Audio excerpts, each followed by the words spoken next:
Hey everyone, thanks for tuning in to Near Disney. It's the Wednesday show where us panel of local Central Florida real estate experts get together and chat about the market and fun things that are happening in our area and with Disney and just all things to keep you informed about the 25-mile radius of Cinderella's castle.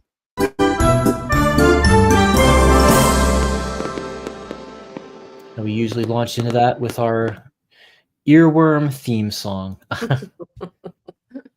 Well, yes, just let us know how you're doing in the chat. Let us know if you're doing anything fun for Halloween coming up this week, or if your community does anything special, like where our office is anchored, Celebration, Florida, the town built by Disney. They just did like 2 days of Rocktoberfest, so that was fun over this past weekend. And of course, our town goes all out with decorating and contests for homes, this decor and stuff. So we have all that going on. But let us know where you're watching from. Let us know if you have any questions, whether or not they're related to what we're talking about. This show is about viewer engagement with you. And as y'all join into the stream right now, I guess we can just introduce ourselves as the hosts. There's two of us tonight in our Brady Bunch squares. I'm Elijah Lewis with Florida in Motion Realty. They call me the Prince of Real Estate here on Near Disney. And I'll throw that over to you now. Hi, I'm Sue Koptiev. I'm also with Florida in Motion Realty, and they call me Aurora because that is for Sleeping Beauty. That's right. You will not rest until you find the perfect home. That's right. I have to find the perfect prince of a home. There you go. Hopefully, and we'll do all we can to negotiate it down so you don't have to pay a princely sum. That's good. I like it. Just information came in this week. Just a little update on mortgage rates. They're going down. We're waiting for the next official Fed meeting. Maybe they'll cut rates again. There was those hints that maybe there'd be two more drops before end of 2025. But we do just kind of see things on the level that, even to kind of a small cut being reported in the week to week. But hey, we love to see it trending that way and put you in touch with our lenders who can just tell you exactly the best that they can do for you. Great for anyone thinking about buying a home or refinancing their current mortgage when you see rates going down for this week.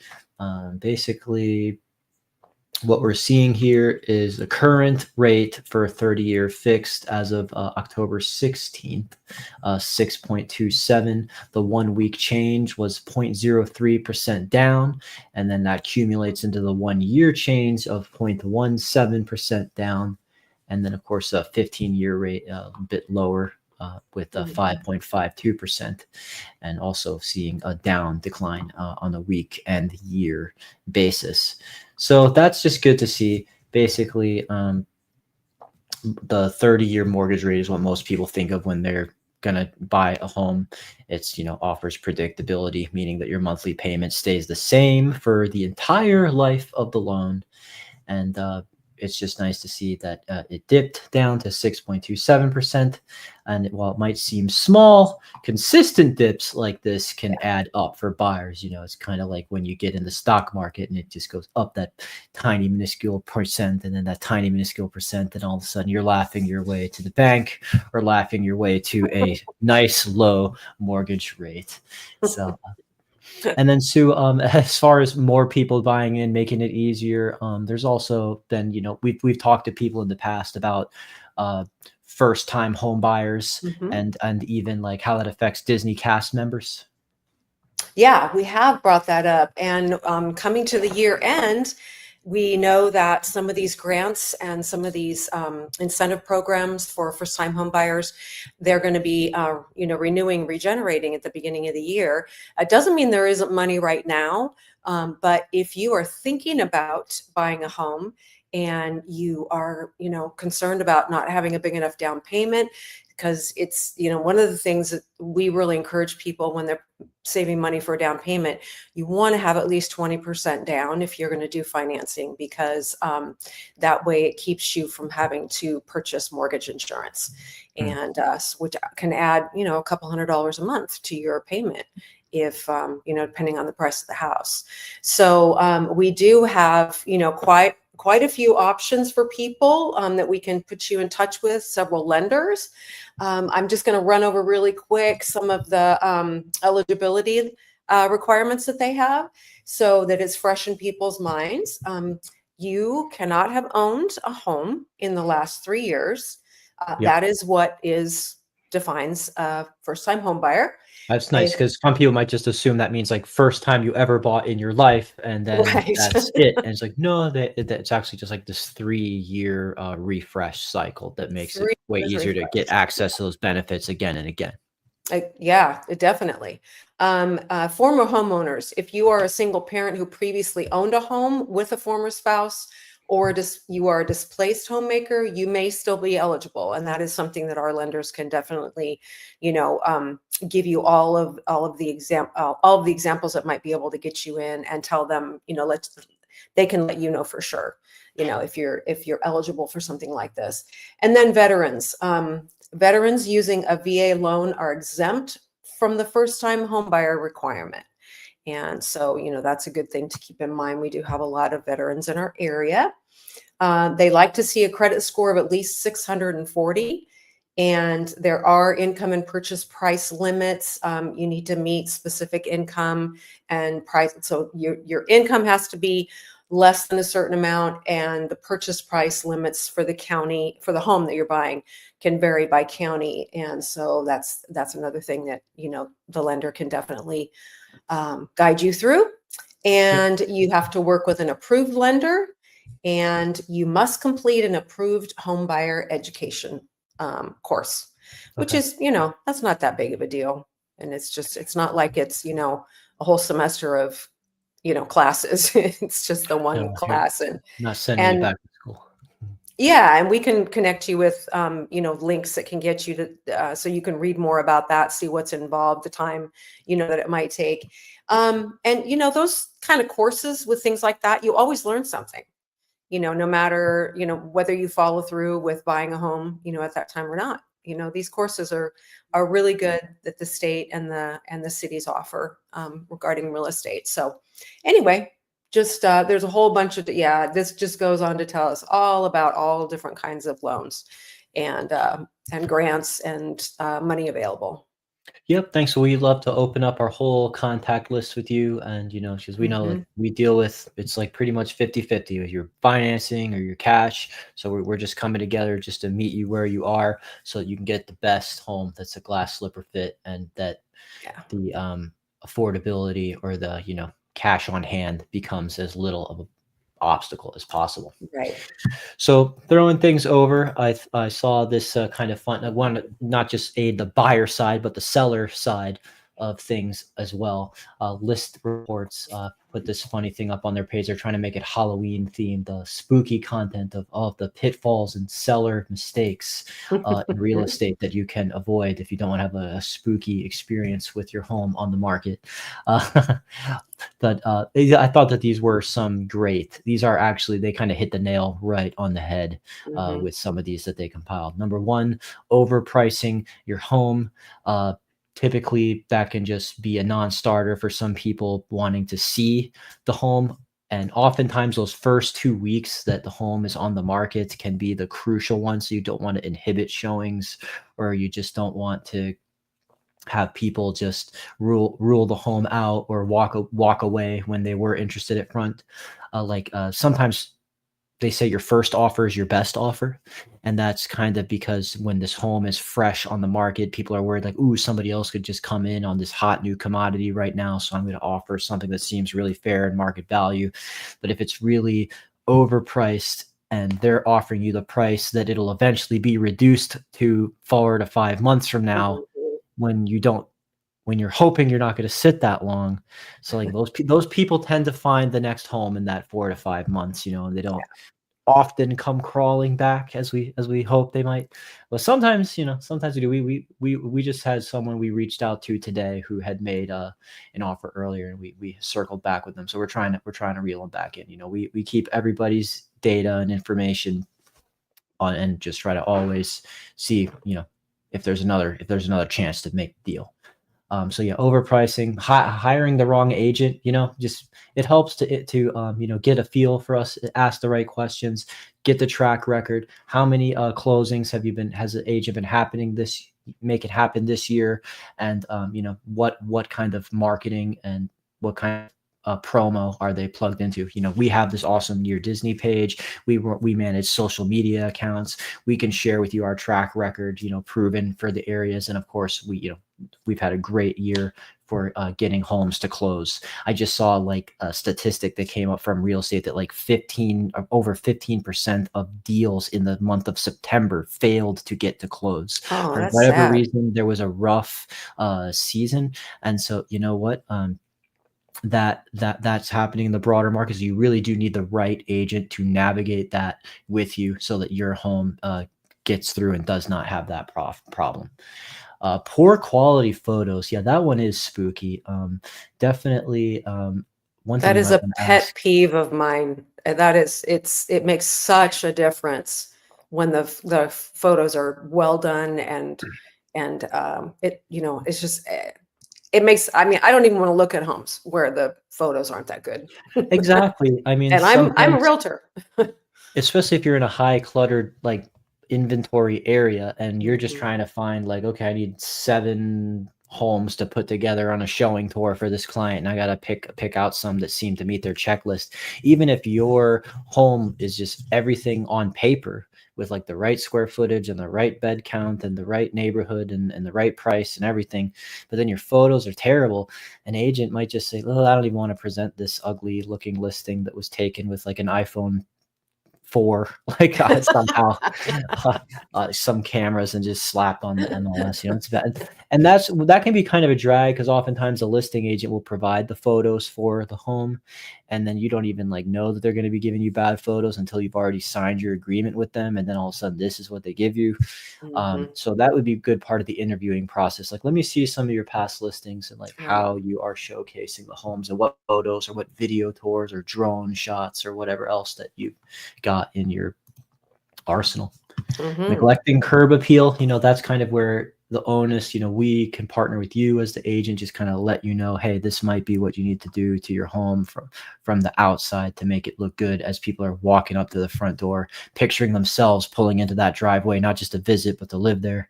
And Mhm. that's a practice of an experience of just walking up to that home eventually as their own property. And then limiting showing access. I mean, that's something that oftentimes it's like you guys can't help it as the seller. There's some reason why, whether it's like work from home, work schedules, or a pet, Mhm. or a family member who needs special care, or just you're out of the area. But it's just like, if you can work with us as much as possible to get us the spare key and get us Mhm. access so that we can get in there with flexible hours. We try not to like spring showings on you with 15 minutes notice too much. Right. Sometimes people call us and then we got to like, break it to them like, hey, this is owner occupied and they need some time to clean up and put it on their schedule. But just, yeah, the more access you can give a home for showings, especially in those early weeks, the Mhm. better. Mhm. I thought this was a great list for something to take to heart. It is a really great list. And I'll throw it over to you, Sue, with this other article that you found about data for the U.S. city that is the happiest vacation destination. I wonder if we have any proximity to that. Well, the factor you want to factor in when you are picking a destination for a vacation is, it's a feel-good factor, and it is what can I do while I'm there? People Sure. people just assume that when they come to Orlando that really all that we have here are parks, and that is definitely not the case. Um, the New York Post shared that bookretreats.com recently released its Holiday Happiness Index, and the data indicated that most people seeking relaxation, most people are seeking relaxation during their vacation, and so these are the 5 feel good factors. So Okay. we have natural sunlight, which we have a lot of that here in Florida. Quality sleep, healthy diet. I don't usually do that when I'm on vacation. But I There guess tends you to would, be colorful drinks with yes, there you swirly go. straws in them and You would sugar on the have, rim. I would think if you were eating better when you're on vacation, you'd probably feel better and then you'd have a better time. People want to spend time in nature. That's a feel good factor, and some physical exercise. Okay. Whenever you go on vacation and you're sightseeing and doing that kind of stuff, you usually do a lot of walking anyway, or biking, or rowing a canoe, something. So, sometimes the hotel you're staying at has a gym that you can find time to get there in the early morning or at the end of the day when you've. Yeah, just for a few minutes. Yeah, or get in their pool and swim, if you're at a hotel. Mhm. But the author of this article said, as an American, I'm honored that one of our cities makes the list of happiest vacation destination. As an avid Disney lover, I am even more ecstatic that the destination happens to be Florida. Orlando, Florida, actually. For this person, it makes complete sense because Walt Disney World is supposed to be the most magical place on earth. But what and again, back to what I was saying about we have the parks, of course, but we have a lot of other things. We are ranked among the greenest states in the U.S., and we have more than 10 times of that than Los Angeles. And our greenery stretches across more than 148 parks, gardens, and recreation areas. And Orlando also basks in that beautiful hours of sunshine to a total of 2,930. So that's pretty good per year. That's a lot of sunshine that you can drive yourself to. It was sunny Um, today, let me tell you. it was, and it's warmed up a little bit. It was, had cooled off, and it was still nice. I was out walking, Yeah, I it's don't know, gonna middle yo-yo of the like day. that for a Yeah, it bit. was beautiful. But this is what I thought was so cool is we came in number 3 on this list, and this is not just for the United States. We came in third to Lisbon, Portugal, and Helsinki, Finland. But then below us are some pretty amazing locations: Athens, Edinburgh, Scotland, Madrid, Vienna, Budapest, Oslo, and Vilnius in Lithuania. So, that says a lot about what we have to offer here. So we're talking And about happiest vacation destinations. And so yes. here we are, number 3 in the world. Happiest destinations, for relaxation, for, fun outside, and for obviously entertainment, parks, and all kinds of fun stuff. Streams, lakes, we got it all here. And from Orlando, you're a little over an hour to one coast and about an hour and a half to the other coast. Right. And so it's a great day trip or an overnight trip. Yeah. I just went to St. Pete Beach, Treasure Island, the Madeira area Oh, over the did you? weekend for my sister's birthday. Oh, And nice. yeah, it was just like just under an hour and a half to get Mhm. to there. But there are some that are even closer. Like you get closer to get to Cocoa Beach, closer to get to Clearwater Beach. So, Mhm. like there's just anywhere you go, life is beachy. Really beachy. And then with that, I just want to say I think we covered the most of the topics that we wanted to. Fun things. You always want to remember, like part of what makes, like they call not they call Disney the happiest place on earth. So that statistic shows just how near the mark we are there. Just remind people, fun things happen in Disney Springs for free. You don't always have to pay to get in. The House of Blues Orlando at Disney Springs is a place that puts on some great shows that you can get Mhm. into. Check the schedule. There might be something fun playing coming up. And this in addition to the shows they have at Epcot, and as far as getting into the Disney World parks. And just want to say happy Halloween.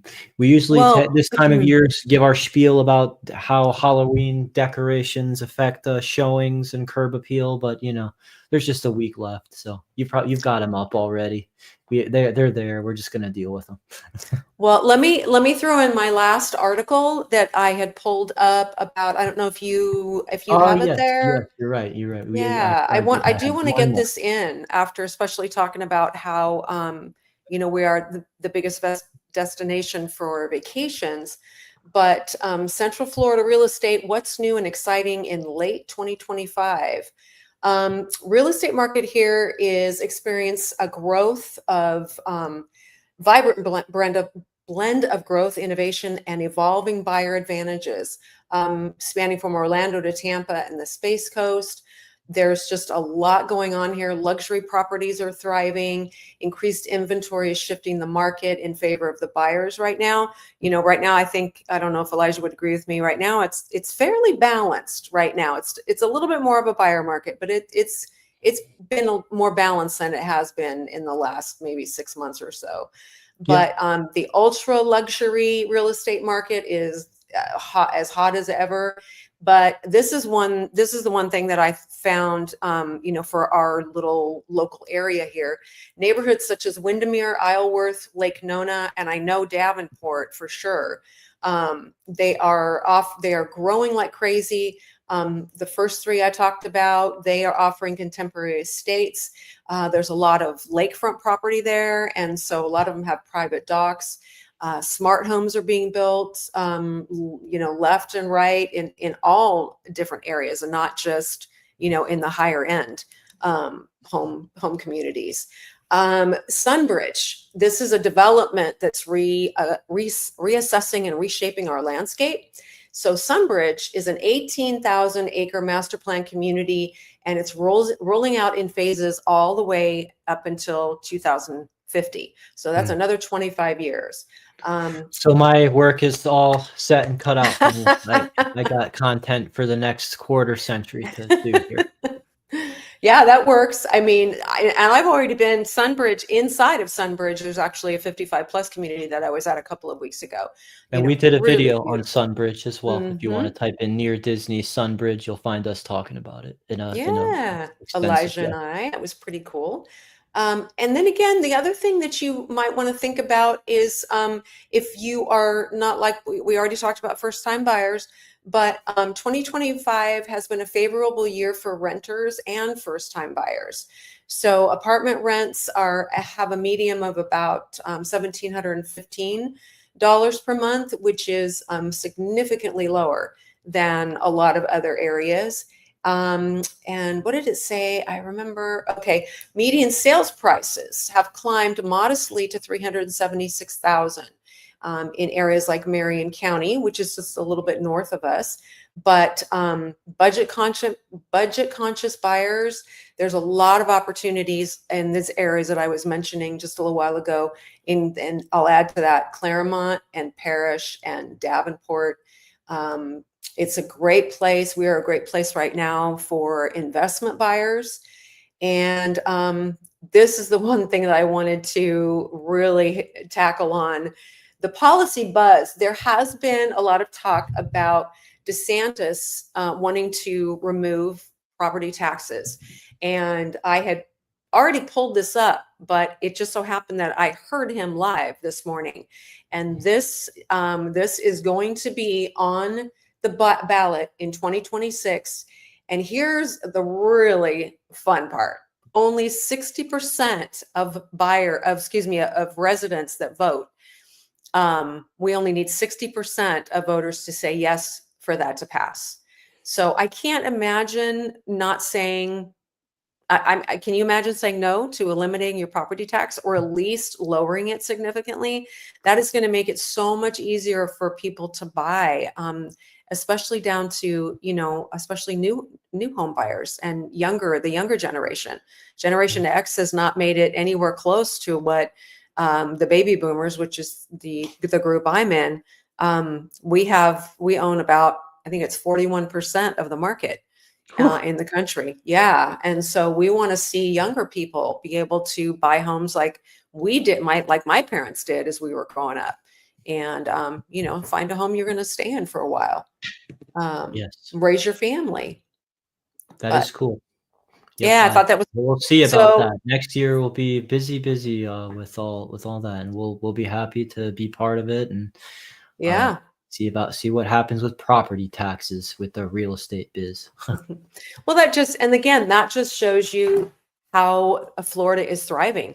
If you're talking about, the governor is talking about removing property taxes, that means the state is doing very, very well. And so it's a good place to be. Absolutely. In addition to our no state income tax. Exactly.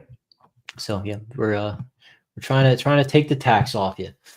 With that, I think that's that's all we had lined up for the show. Appreciate everyone who tuned in. If you have any more Hmm. detailed questions, if you didn't want to jump in the chat or the comment section for some reason, if you missed us live, our phone numbers are here. Feel free to Yes. ask me or Sue any questions about what we're talking about or working with us to buy or sell. We have a lot of experience in the Central Florida, especially a near Disney real estate market, and we have a lot of contacts to help facilitate every part of the transaction. Yeah.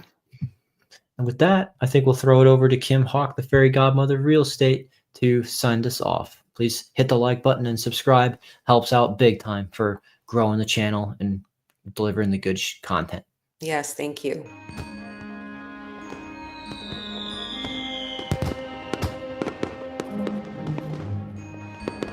Make sure that you subscribe and like so that we can continue to give you up-to-date information on all things that are going around the 25-mile radius of Cinderella's castle, because this is truly a magical place to live.